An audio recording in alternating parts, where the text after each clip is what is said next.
नमस्कार, दीप्स किचन मराठीमध्ये मी दीपाली आपलं मनापासून स्वागत करते। चला तर मग आजच्या आपल्या रेसिपीला सुरुवात करूयात। घरामध्ये भाजीला काही नसेल किंवा रोज रोज त्याच भाज्या खाऊन कंटाळा आला असेल तर आपण भजीची भाजी करून खाऊ शकतो।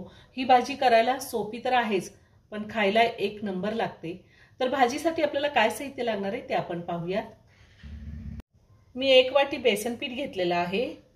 वाटण्यासाठी 1 हिरवी मिरची, थोडी कोथिंबीर, 10 ते 11 लसणाच्या पाकळ्या, अर्धा इंच आलं आणि 2 मीडियम साइजचे टोमॅटो मी कट करून घेतलेले आहेत। 1 मोठा कांदा कट करून घेतलेला आहे। 1 चमचा जिरे, 1 चमचा माझा घरगुती कांदा लसूण मसाला आहे, 1 चमचा बेडगी मिरची पावडर ही कलरसाठी घेतलेली, अर्धा चमचा गरम मसाला, अर्धा चमचा हळद घेतली आहे, चवीनुसार मीठ लागणार आहे, चिमूटभर बेकिंग सोडा घेतलेला आहे, पाव छोटा चमचा मी हळद घेतली, अर्धा छोटा चमचा लाल तिखट घेतलेले आणि थोडी बारीक चिरलेली कोथिंबीर घेतली। सगळ्यात आधी आपण भजी करून घेऊया। मी इथे एक बाउल घेतलाय, त्यामध्ये बेसन पीठ काढून घेते।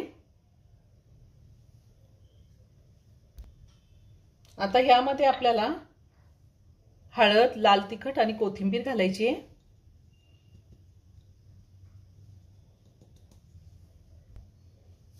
त्यातच आपल्याला बेकिंग सोडा घालायचा आहे, अगदी चिमूटभर घेतलेला आहे आणि थोडं मीठ घालणार आहे। तुम्हाला आवडत असेल तर पाव चमचा तुम्ही ओवा सुद्धा घालू शकता। आता थोडं थोडं पाणी घालून मी हे पीठ भिजवून घेणार आहे। पाणी सुरुवातीला थोडंच घालायचं आहे, हातानेच मी व्यवस्थित पीठ भिजवून घेणार आहे। आपल्याला असंच पीठ भिजवायचंय, जास्त घट्टही नाही आणि जास्त पातळही नाही। आता 2 मिनिटं मी हे चांगलं फेटून घेते। 2 मिनिटं मी पीठ चांगलं फेटून घेतलेलं आहे, पीठ छान हलकं झाले। आता आपण भजी करूया। मी गॅसवरती कढई ठेवली, त्यामध्ये तेल गरम करायला ठेवले, आपल्याला भजी तळून घ्यायची आहे। तेल गरम झाले, आता आपण तेलामध्ये भजी सोडूया। जास्त मोठी नाही, आपल्याला लहान साईजचीच भजी तेलामध्ये सोडून घ्यायची आहे। जेवढे मावले तेवढे भजी मी तेलामध्ये सोडली आहे। आता ही भजी आपण तळून घेऊया, जास्त लाल नाही करायची। गॅसची फ्लेम लो टू मीडियम वर ठेवून मी भजी तळून घेणार आहे।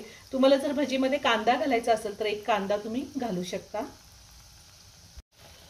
मी ह्या आधी खूप साऱ्या veg non veg recipe upload केलेल्या आहेत, त्याची लिंक मी डिस्क्रिप्शन बॉक्समध्ये दिली आहे, तुम्ही पाहू शकता। अजूनही तुम्ही माझं चॅनल सबस्क्राइब केलं नसेल तर नक्की सबस्क्राइब करा आणि शेजारी बेल आयकन क्लिक करा, म्हणजे मी ज्या रेसिपी अपलोड करते त्याचं नोटिफिकेशन तुम्हाला मिळेल आणि तुम्ही माझ्या रेसिपी बघू शकाल।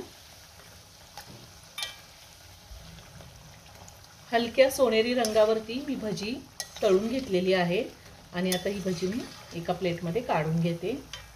खूप छान झाली भजी, अशीचही खाल्ली तरी खूप छान लागतात।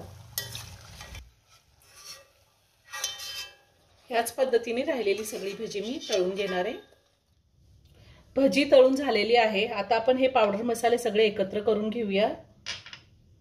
हळद, गरम मसाला पावडर, कांदा लसूण मसाला, बेडगी मिरची पावडर। आता ह्यामध्ये थोडं पाणी घालूया आणि ह्याची एक पेस्ट तयार करून घेऊया। मी सगळे पावडर मसाले व्यवस्थित मिक्स करून घेतलेले आहेत। आता आपण वाटणाची तयारी करून घेऊया। मी मिक्सरचं भांडं घेतलंय, त्यामध्ये कोथिंबीर घालते, टोमॅटो घालायचा आहे, आलं लसूण आणि हिरवी मिरची घालते आणि पाणी न घालताच आपल्याला हे बारीक करून घ्यायचंय। पाणी न घालताच मी वाटण वाटून घेतलेले आणि आपली भजी सुद्धा तयार झालेली आहे। आता आपण भाजी करूयात। मी गॅसवरती कढई ठेवली, त्यामध्ये 2 चमचे तेल घेतले। ज्या तेलामध्ये आपण भजी तळून घेतली होती तेच तेल मी घेतलेलं आहे। आता त्यामध्ये जिरे घालते, जिरे चांगले तडतडलेले, त्यामध्ये आपण कांदा घालूया। कढीपत्ता आवडत असेल तर तुम्ही या टायमिंगला कढीपत्ता सुद्धा घालू शकता। आता कांदा मी 2 ते 3 मिनिटं चांगला परतून घेते। कांदा मी परतून घेतला आहे। आता त्यामध्ये आपण जे वाटण तयार करून घेतलेले ते घालायचे आणि पुन्हा 2 ते 3 मिनिटं चांगलं परतून घ्यायचे। टोमॅटो आपण कच्चाच वापरलेला आहे, त्यामुळे वाटणाला चांगलं तेल सुटेपर्यंत परतून घ्यायचे।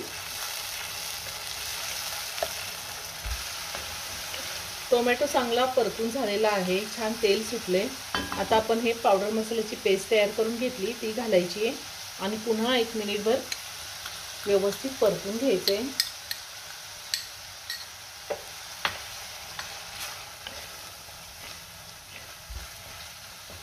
पावडर मसाले घातल्यानंतर सुद्धा मी 1 मिनिटभर व्यवस्थित परतून घेतले। आता आपल्याला यामध्ये गरम पाणी घालायचे। मी साधारण 1.5 ग्लास पाणी घालणार आहे। तुम्हाला भाजी किती पातळ किंवा घट्ट हवी आहे त्या अंदाजे तुम्ही पाणी घालू शकता।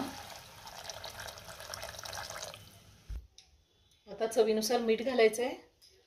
पुन्हा सगळं व्यवस्थित मिक्स करून घेऊया। आता एक चांगली उकळी काढून घेऊयात।